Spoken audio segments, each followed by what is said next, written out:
sana. Amen. Naomba mic niongezee kidogo ili nisitumie nguvu. Niongezee kidogo. Bwana asifiwe sana. Amen. Ndio tumeni akisema ufalme wa mbinguni umefanana na mtu aliyepanda mbegu njema katika konde lake, lakini watu walipolala, akaja adui yake akapanda magugu katikati ya ngano, akaenda zake. Lakini watu walipolala, akaja adui yake akapanda magugu katikati ya ngano, akaenda zake. Bwana Yesu asifiwe sana. Shetani anakuja kufanya hivi vitu, anaua, anaharibu. Bwana asifiwe sana. Anafanya vitu vitatu: anaiba, anaua na anaharibu. Bwana Yesu asifiwe sana. Haleluya. Lakini kuna mbinu nyingine ambayo shetani huwa anaifanya, huwa anafanya addition. Bwana asifiwe sana. Haleluya. Kuna kipindi unaweza ukaomba maombi, then wa kwanza kujibu asiwe Mungu, akawa ni shetani. Kwa hiyo inahitaji spiritual sensitivity kuweza kujua hata ili jibu ninalopata limetoka wapi. Bwana Yesu asifiwe sana. Haleluya. So shetani anapojibu maombi yako, malengo yake ni yale yale: kuua, kuharibu na kuchinja. Kuiba, kuua na kuharibu. Bwana Yesu asifiwe sana. So kuna maombi unaweza ukaomba, then the first to respond ni shetani. Bwana Yesu asifiwe sana. Haleluya. So inahitaji spiritual sensitivity. Lengo lake la kufanya hivyo ni kuweza tu kuharibia maisha yako, kuweza kufanya distraction. Bwana Yesu asifiwe sana. Kitu kingine ambacho shetani huwa anakifanya, huwa anafanya addition of extra things ambazo hazipo kwenye kusudi la Mungu. Huwa anafanya addition. Bwana apewe sifa. Haleluya. Ngoja nikupe mfano mrahisi. Unapoota ndoto, nimesha kuota ndoto zinazofanana, ndoto zaidi ya moja, alafu ni kama zinafanana. Nimesha kuota kitu kama hicho. Sometimes ni msisitizo wa Roho Mtakatifu. Lakini kwa mfano, umeota ndoto siku hiyo hiyo vya kutosha, yaani ndoto hiyo kama inafanana lakini haifanani, kama inafanana lakini haifanani, hiyo ni shetani. Then kama Mungu atakachofanya, atakwambia leo, atakwambia kesho, usipojali. Bwana asifiwe sana. Kwa nini anafanya vile? Anafanya addition of extra things ambazo hazipo kwenye mpango wa Mungu, hazipo kwenye kusudi la Mungu. Lengo ni kwamba ni kukutoa kwenye reality ambayo Mungu ameipanga. Bwana asifiwe sana. Kwa atakachokifanya ni kwamba Mungu amekupa ndoto saa 9 usiku. Sasa wewe kwa sababu unapenda usingizi, ukalala mpaka saa 1. Saa 9:30 atadrop something kinachofanana. Saa 10 atadrop something kinachofanana. Saa 11 atadrop something kinachofanana. Then wewe utaikumbuka ndoto ya saa 12, na wakati ya Mungu ilikuwa ni saa 9 kamili usiku. Then utafuata maelekezo ya ile ndoto ya saa 11 na utaacha maelekezo ya ndoto ya mwanzo ambayo ilikuwa ni mpango wa Mungu. Atakachokifanya, atachengesha kitu kidogo. Kuna some details ambazo ataziadi na kuna details ambazo ataziondoa. Then mtu ataobey kitu, atasema mbona niliota na nilisikia kabisa. Kwa sababu ukiamka, kama ni kitu cha Mungu, kuna feeling utaipata kwenye roho yako ama kwenye moyo wako. then ile feeling itakuwepo as a response kwa ile ndoto ambayo ya Mungu. Then ile feeling ikiwepo, utafikiri ile ambayo unaikumbuka au ile ambayo unaielewa kwa haraka ni mpango wa Mungu. Then utafanya obedient kwenye ile ndoto ambayo sio ya Mungu, utafuata instruction, then utaona kitu kina fail. Utasema Mungu nilikuomba, lakini kumbe shetani alishabadilisha mpango, huwa anafanya addition. Bwana Yesu asifiwe. Maandiko yanasema kwamba huyu bwana alipoenda kupanda mbegu, alipoenda kupanda ngano zilizo nzuri kabisa, lakini baada ya muda wale watumwa wakagundua kwamba kuna addition of impurities, kuna vitu ambavyo vimekuwa added ambavyo havikuwa mpango halisi ama havikuwa mpango wa kwanza wa Mungu. Bwana Yesu asifiwe. Hicho kitu ambacho shetani anakifanya, anafanya addition. Maandiko yanasema kwamba wale watumwa wakamwendea Bwana akamwambia, mbona tunaona magugu katikati ya ngano, je, tufanye nini? Bwana asifiwe. Je, ni nini ambacho tunatakiwa kufanya? So atakachokifanya shetani, ataahidi vitu baadhi kwenye maisha yako ambavyo havikuwa plani ya Mungu. Lengo ni kwamba ni kukutoa kwenye reli ama kukufanya uweze kuconcentrate na vitu ambavyo havitakusaidia kule unakoenda. Ataachilia additional things ambazo vitakupotezea muda. Kitu ambacho utakifanya ni distraction. Bwana Yesu asifiwe. Haleluya. So lazima uwe makini na kila kitu ambacho kinakuwa exposed kwenye maisha yako. Sio kila mlango unaofunguliwa kwenye maisha yako unaelekea destiny. Kuna milango mingine inafunguka kuelekea gerezani. Hata gereza pia lina mlango, hata shimo lina mlango. So sio kila mlango unaofunguka, kila mlango mzuri unaofunguka kwenye maisha yako ni mlango ambao umetoka kwa Mungu. Kuna milango mingine ni mizuri, imepambwa kwa dhahabu, lakini ni milango inayokupeleka kwenye gereza, ni milango ambayo inakupeleka utumwani, ni milango inayokupeleka kwenye magari yanayokupeleka utumwani. Bwana Yesu asifiwe sana. So kuna addition of things ambazo shetani anaweza ngoja nikupe mfano, and especially this ili eneo la Saifu. Let me give you a secret. Utakuja mahali hapa Saifu, you have your plan. Kutokea kule ulipotoka. Mimi ni mhubiri wa Injili, mimi ni mchungaji. Anachokifanya shetani ni hichi hapa, atakuexpose kwenye kitu ambacho ni very profitable. Bwana Yesu asifiwe. Kitu ambacho ni very profitable, kitu ambacho una uwezo na kitu ambacho kinaweza kukupa wewe influence ambayo haukuwa nayo mwanzo. Bwana asifiwe. Ambacho kitakuexpose mahali ambapo haujawahi kuwa exposed. Ulikuja mahali hapo wewe ni mwimbaji, then unashangaa umekuwa changed. Una change destiny. Especially this area. So ninasema hivi ili uwe makini na kitu ambacho Mungu anakuletea. Bwana Yesu asifiwe. Haleluya. Fanya vyote lakini purpose yako ile don't change, don't be moved. So hicho ni kitu ambacho shetani atafanya addition kwenye maisha yako.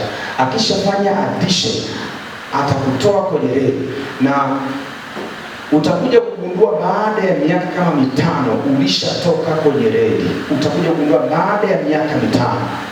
Bwana Yesu asifiwe. So na maana Roho Mtakatifu ametupa hili somo tuweze kujialign na makusudi ambayo Mungu ametupangia. Bwana Yesu asifiwe sana.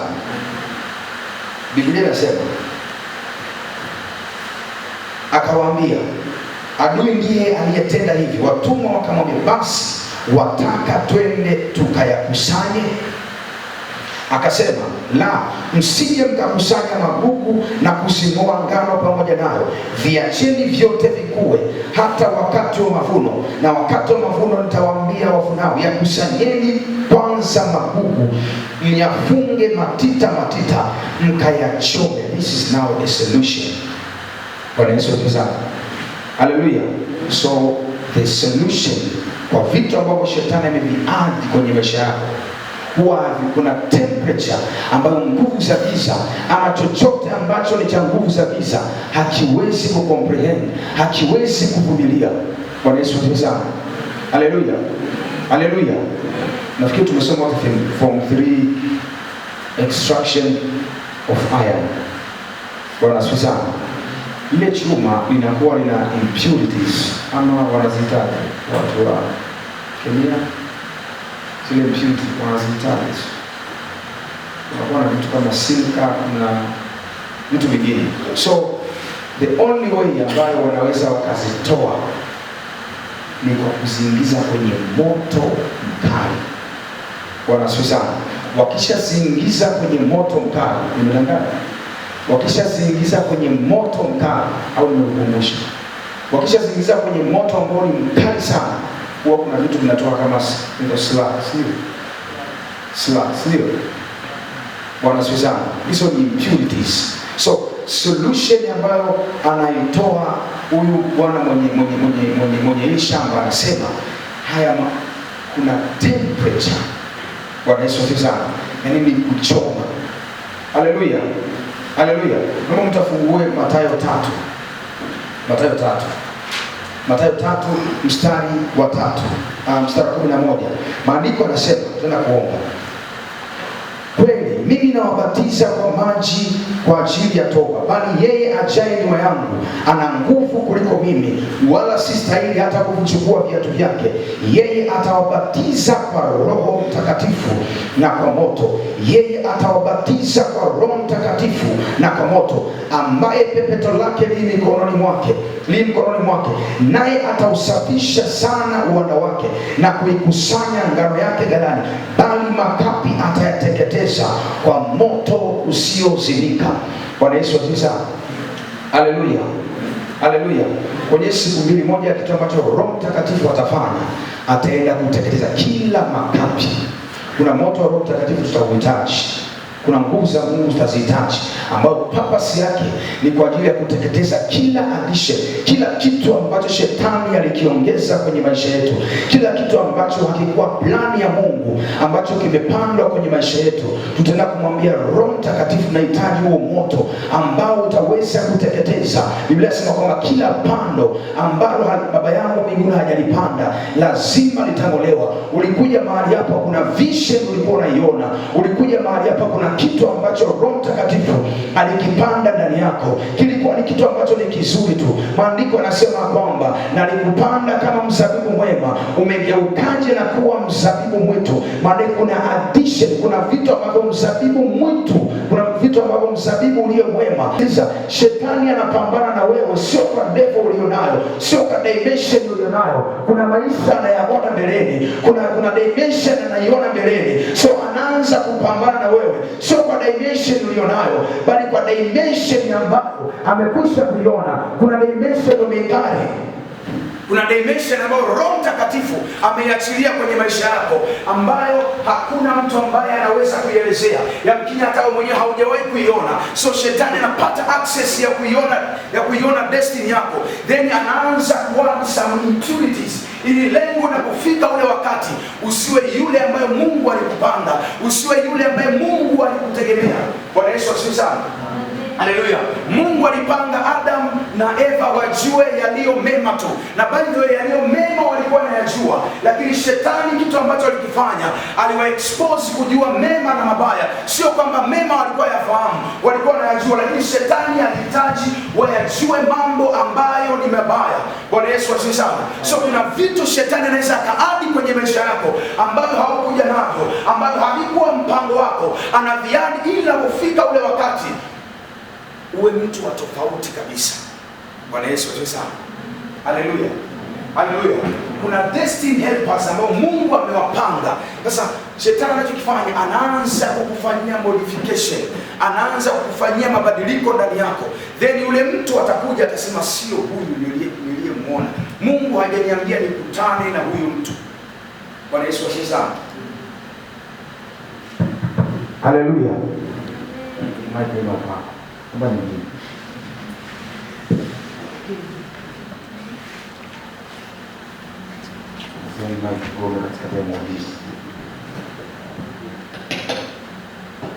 Bwana Yesu asifiwe sana. Haleluya. So solution ni hapa. Biblia inasema kwamba atakapokuja huyo atawabatiza kwa Roho Mtakatifu na kwa moto. Lengo la huo moto ni kuteketeza kila ambacho Mungu hakukipanda.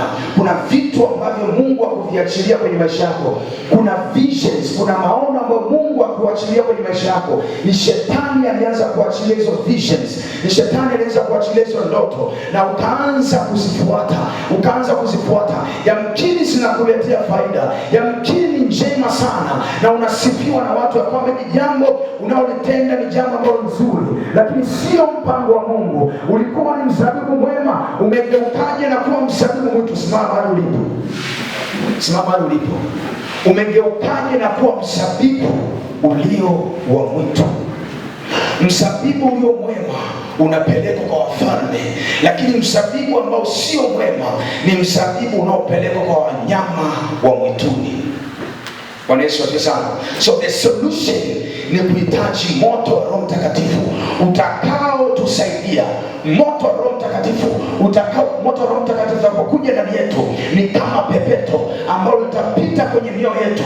Linasema kwa neno la Mungu, neno la Mungu kama moto. Neno la Mungu ni kama moto. Linapokuja ndani yako, linayapima mawazo ya wanadamu, linapima kila kitu ambacho Mungu hakukipanda, lazima kitateketea. Chochote ambacho Roho Mtakatifu hakukuagiza ukifanye siku ya leo, lazima kiteketee. Bwana Yesu asifiwe sana. Haleluya. Sema amen. Sema amen. Sema amen. Wangapi wanahitaji mtu wa Roho Mtakatifu? Bwana Yesu asifiwe. Moto wa Roho Mtakatifu unakufanya uwe wewe ambaye Mungu amekupanga.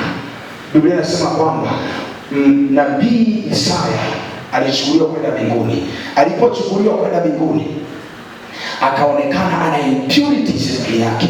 Akaonekana katika lips zake kuna impurities, ana midomo michafu. Maanake kama ni nabii akiwa exposed na ana midomo michafu, anaweza akawa mislead watu, anaweza akamtabiria. Unaona, shangaa kuna mtu anamtabiria, then unashangaa badala ya kupata amani, kwa sababu the reason of prophecy is to comfort. Moja ya kitu ambacho prophecy inamfanya mtu awe comfortable, yani inamcomfort mtu. Kama amekata tamaa anakuwa inamcomfort. Ndio unashangaa nabii anakutabia, then una lose peace. Means kuna impurities kwenye lips. Bwana Yesu asifiwe sana. Haleluya. So kuna vitu ambavyo shetani ameviachilia. Tunahitaji moto wa Roho Mtakatifu. Moto wa Roho Mtakatifu. Moto wa Roho Mtakatifu utakufanya uombe. Moto wa Roho Mtakatifu utakufanya utimize kile ambacho Mungu amekupa. Moto wa Roho Mtakatifu utakufanya ukatae vitu ambavyo sio mpango wa Mungu. Maandiko yanasema kwamba